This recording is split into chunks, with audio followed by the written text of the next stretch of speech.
This is Arkanoid for the Commodore 64, and I'm just going to remain quiet for a few seconds so you can take in this fabulous music.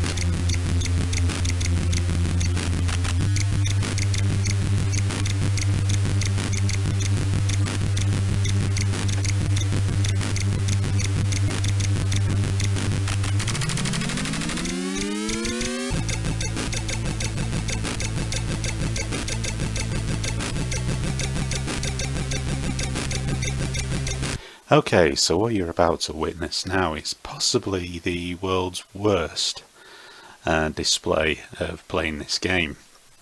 Now, like some of the other games in here, it's been a good 25-30 years since I've played this game, and it's going to seriously show here. Now, I did have this back in the day. I absolutely loved it. I used to like just loading it up for that intro music, to be honest. But the problem with this game, and it's a problem that existed back then, was that when you try to play this with a joystick, it's really hard. It was a game in the arcades that was designed around an analog control system, not a digital. So when you're trying to use a joystick, it's really bad. Now, even worse, believe it or not, is when you're trying to use a joypad.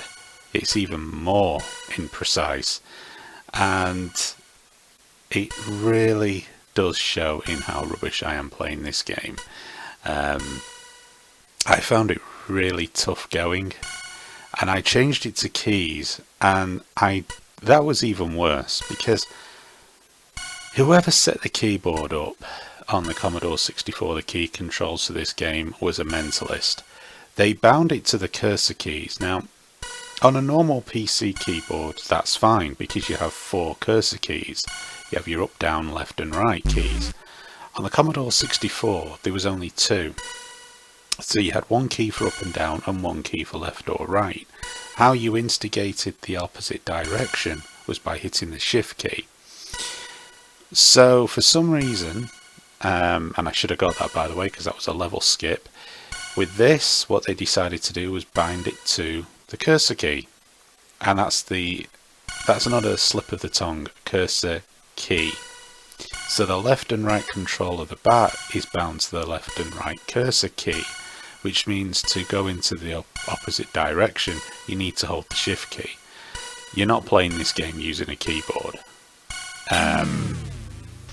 By the way, that was the only reason I got off that level, as you'll see later when that level skip thing doesn't come down. It's a disaster.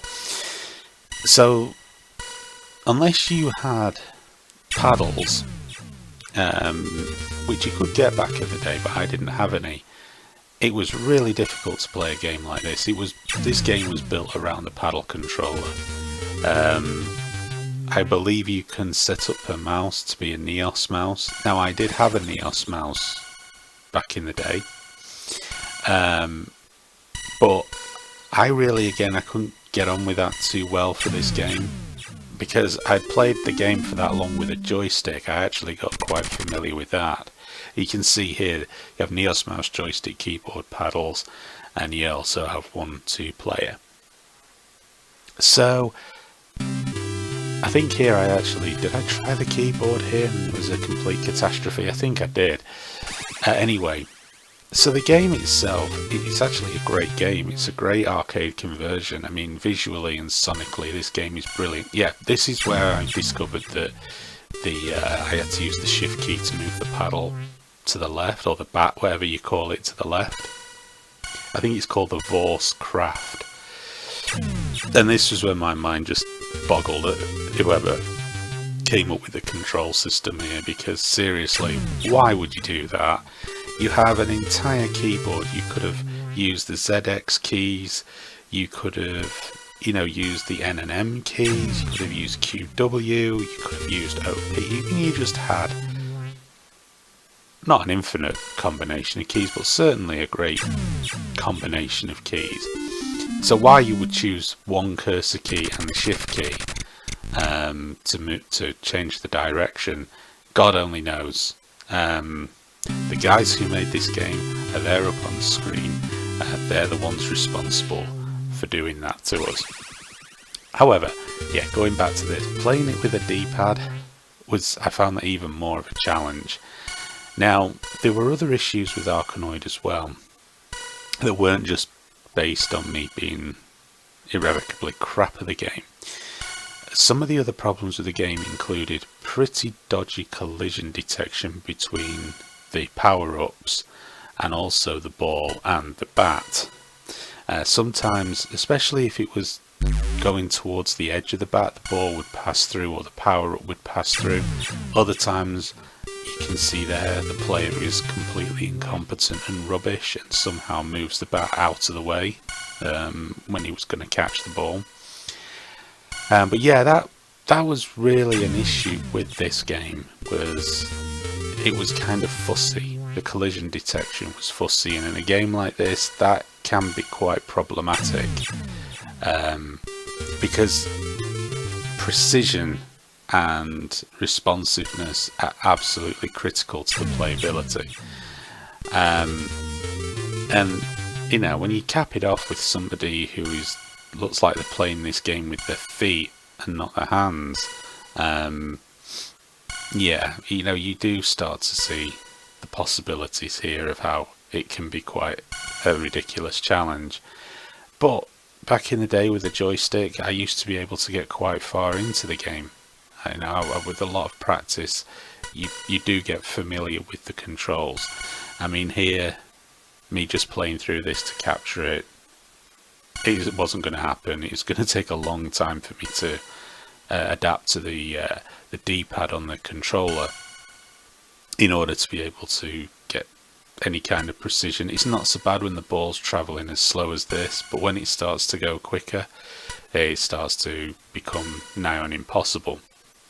And yeah, that was one of the issues with this game. It was just bizarre. Now I picked up the S there to slow the ball down and it's sped up, so I don't know if that's because it was already going slow, so it had the opposite effect.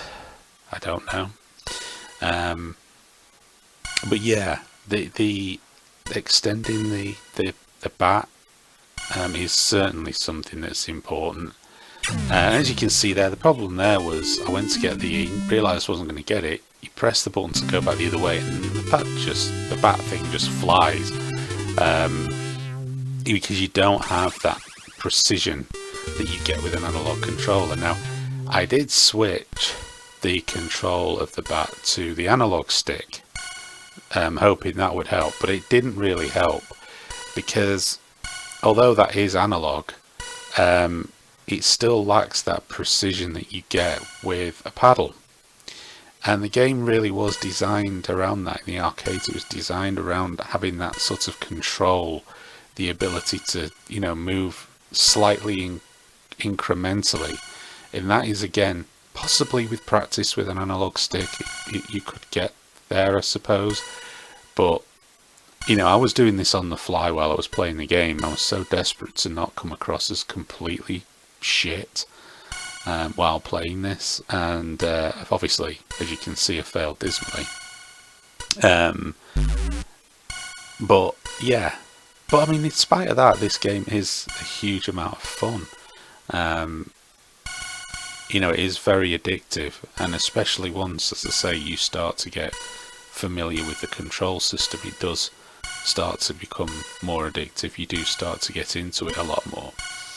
And yeah, as the ball starts to go faster, you can see how the pad sort of jerks around a bit. You just don't have the necessary control when it starts to get to this speed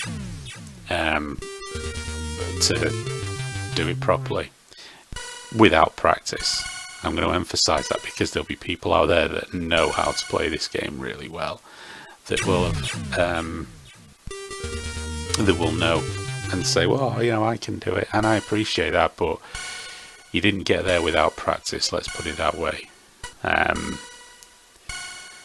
So yeah, can't think of much else to say. It is well worth checking out, to be honest with you. It's again,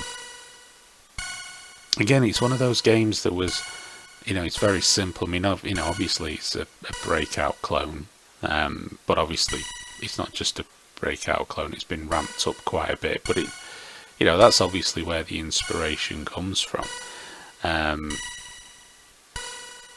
But again, those type of games tend to be the ones that are simple and therefore very addictive. I always remember wanting to get to the next level. I wanted to see what would be the next screen layout. Oh yeah, aside from breaking the blocks, you get the normal coloured blocks, and then those sort of silvery looking grey ones at the top, they take a couple of hits to destroy, so they can be a giant pain in the arse sometimes as well. And what is also a giant pain in the arse are these like alien life form ships, something, whatever they are.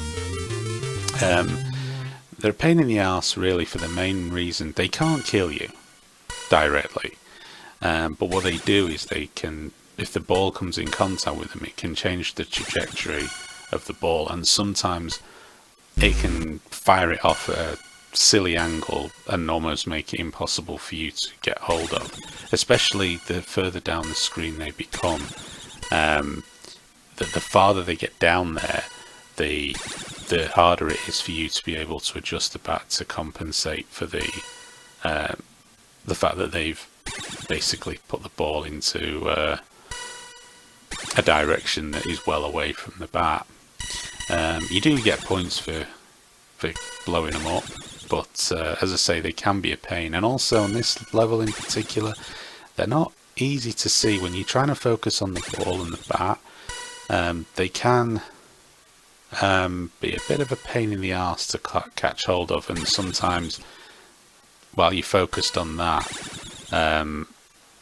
you don't notice one there and you fire the ball into it and it bounces off. I mean, when you're sat watching the game, it's like, well, I can see them just fine.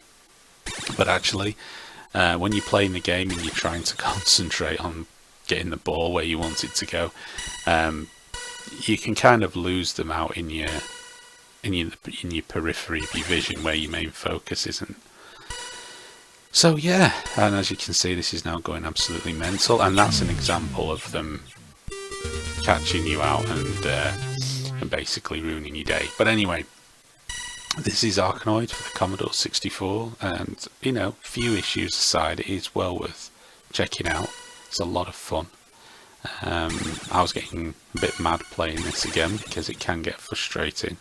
Bear in mind the controls can be a bit of a dick, but other than that, it's great fun. So thanks for watching, and stay tuned to my channel for more to come.